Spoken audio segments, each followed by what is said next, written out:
लोग धनवान कैसे बनते हैं? कर्म का रास्ता कौन सा है? जैसा नाम वैसा ही स्वभाव। राम असारे नाम के एक आसरा था। बातें बड़ी बड़ी करता था, लेकिन काम धाम कुछ नहीं था। वह बड़ा आलसी था। एक रात निठल्ला घूम रहा था, लंबी लंबी बातें करता रहता था। उसकी घर गृहस्थी की हालत बहुत बेकार थी। पत्नी बेचारी पड़ोसियों के घर काम काज करके बच्चों का पालन पोषण करती थी। गांव के बाहर एक पीपल का पेड़ था। एक दिन महात्मा जी गांव में आए। उन्होंने उसी पीपल के पेड़ के नीचे अपना डेरा जमाया और महात्मा जी से प्रसिद्ध बात सुनकर गांव के लोग हमेशा उनके पास जाते और महात्मा जी लोगों को ज्ञान की बातें बताते थे। महात्मा जी की कृपा से सभी मनोकामनाएं पूरी होती थी। धीरे धीरे यह बात राम आश्रय के कानों तक पहुंची कि उसके मन में आया कि चलो मैं भी महात्मा के पास जाकर कुछ मांग लूं, ताकि मेरा भी धन संपत्ति में घर भर जाए और मैं आराम से रह सकूं। अगले दिन महात्मा जी घर के पास कुछ फल फूल लेकर गया। महात्मा जी के चरणों में फल फूल रखकर एक किनारे खड़ा हो गया। जब महात्मा जी का ध्यान उसी तरफ गया, उन्होंने पूछा, बेटा तुम्हारी क्या मनोकामना है? तुम क्या चाहते हो?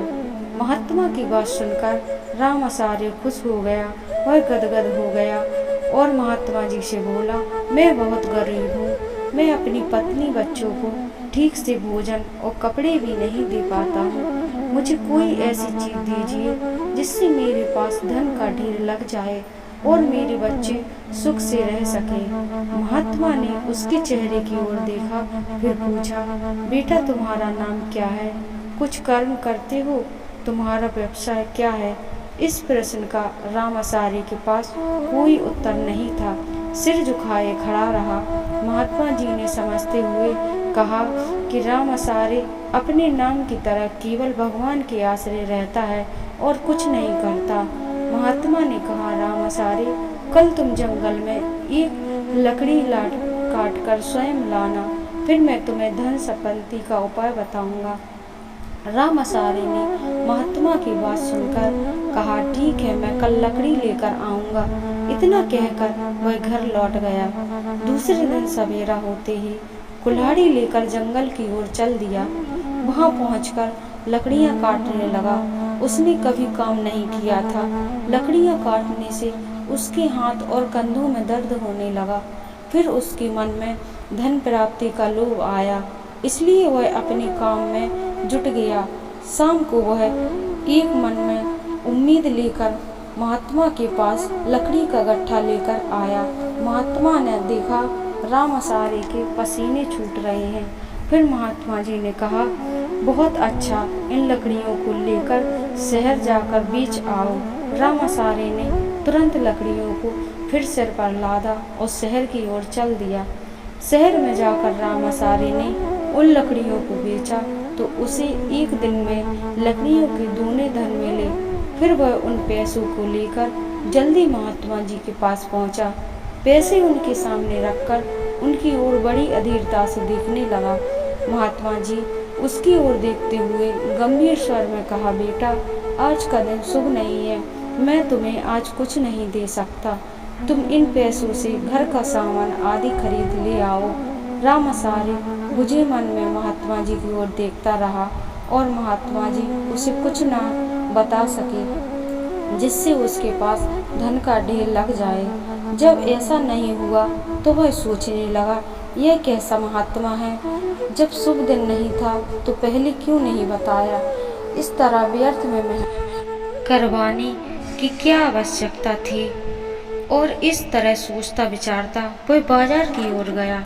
अपनी मेहनत से कमाए हुए पैसों को गृहस्थी का सामान खरीद कर घर ले आया। दूसरे दिन वह प्रातः महात्मा के पास पहुंचा। जब महात्मा जी ने उसे जंगल से लकड़ी काट कर लाने के लिए कहा, उसने वैसा ही किया।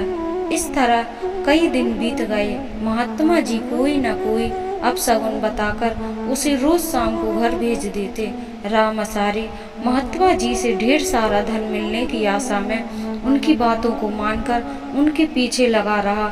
इस तरह उसे रोज काटी हुई लकड़ियों को बेचना पड़ता और जो पैसा मिलता उनके उससे घर की हालत सुधरने लगी।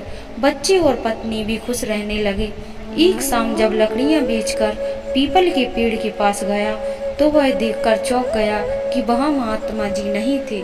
कुछ कागज के टुकड़े और राख पड़ी थी। रामाचारी को महात्मा की इस हरकत पर बड़ा गुस्सा आया। वह कुछ देर वहाँ खड़ा रहा और इधर उधर देखता रहा। तभी उसकी नज़र एक कागज के टुकड़े पर गई जिस पर कुछ लिखा था। रामाचारी उत्सुकता से कागज को उठाकर पढ़ने लगा। उसमें लिखा था, प्रिय रामाचारी, हम तो जोगी हैं, हमारा एक जगह स्थायी निवास नहीं होता, इसलिए मैं यहाँ से जा रहा हूँ। तुम्हारे धनवान बनने की बात सो बिना कर्म और परिश्रम के कोई भी मनुष्य धनवान नहीं बन सकता। मैंने तुम्हें कर्म करने के लिए एक रास्ता बताया है। मेरे ख्याल से तुम्हारे बच्चों और पत्नी को खाने पीने के लिए कोई दिक्कत नहीं होगी। तुम इसी तरह कर्म करते रहोगे तो तुम्हारा घर भी धन से भर जाएगा।